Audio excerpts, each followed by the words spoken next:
పూరా లోకల్.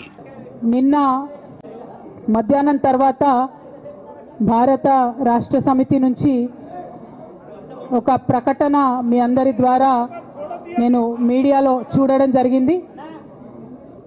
మరి బీఆర్ఎస్ నుండి వచ్చినటువంటి ఈ ప్రకటనలో పార్టీ ఎమ్మెల్సీ శ్రీమతి కె కవిత ఇటీవలి కాలంలో ప్రవర్తిస్తున్న తీరుతెన్నులు, కొనసాగిస్తున్న పార్టీ వ్యతిరేక కార్యకలాపాలు బీఆర్ఎస్ పార్టీకి నష్టం కలిగించే రీతిలో ఉన్నందున పార్టీ అధిష్టానం ఈ విషయాన్ని తీవ్రంగా పరిగణిస్తున్నది. పార్టీ అధ్యక్షులు శ్రీ కె చంద్రశేఖరరావు గారు శ్రీమతి కె కవితను తక్షణం పార్టీ నుండి సస్పెండ్ చేస్తూ నిర్ణయం తీసుకున్నారని చెప్పి మరి నాకు ఒక ప్రకటన నిన్న టీవీల ద్వారా అందుకోవడం జరిగింది. మరి నేను పార్టీ నుండి వచ్చినటువంటి ఈ లేఖలో ప్రత్యేకంగా 2 అంశాల మీద మాట్లాడదలుచుకున్నాను. నేను అక్రమ కేసులు పెట్టి నా మీద తిహార్ జైల్లో 5.5 నెలల పాటు ఉండి బయటికి వచ్చిన తర్వాత నవంబర్ 23వ తారీఖు 2024 నుండి నేను ప్రజాక్షేత్రంలోకి వచ్చి అనేక కార్యక్రమాలు చేయడం జరిగింది.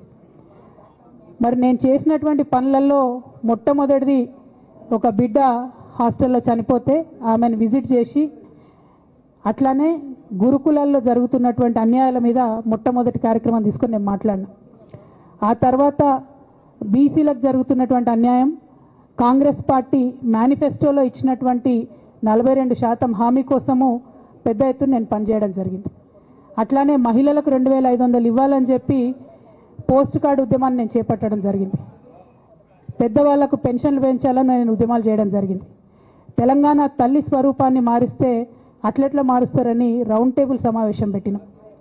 బనకచర్లు అక్కడ గడుతున్నారంటే దాని మీద రౌండ్ టేబుల్ సమావేశం పెట్టినాం.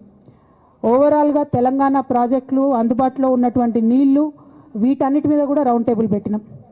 భద్రాచలం దగ్గర 5 గ్రామాలు ముంపు సమస్య ఉంది, ఎవరు పట్టించుకుంటలేరంటే వాళ్ళని పిలిపించుకొని రౌండ్ టేబుల్ సమావేశం పెట్టి ప్రభుత్వం మీద ఒత్తిడి తీసుకొచ్చే కార్యక్రమం చేసినాం.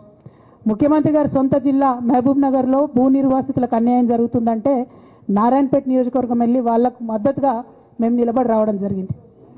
అట్లానే 47 నియోజకవర్గాలలో బీఆర్ఎస్ కండువా బాజాప్తా కప్పుకొని, గులాబీ కండువా బాజాప్తా కప్పుకొని ఎక్కడికి పోతే అక్కడ రావుల చంద్రశేఖర్ రెడ్డి గారిని రిక్వెస్ట్ చేసి భవన్ నుంచి అక్కడ ఉండేటటువంటి బీఆర్ఎస్ నాయకులకు అఫీషియల్ కమ్యూనికేషన్ చేపించి ప్రతి ఒక్క బీఆర్ఎస్ నాయకులకు, కార్యకర్తలకు మాట్లాడి ఆయా పర్యటనలకు వెళ్ళినప్పుడు అందరినీ కలుపుకొని బాజాప్తా గులాబీ కండువా వేసుకొని 47 నియోజకవర్గాలు నవంబర్ 23, 2024 నుండి ఈ రోజు వరకు నేను పర్యటన చేసి అనేక ప్రజా సమస్యల మీద మాట్లాడడం జరిగింది.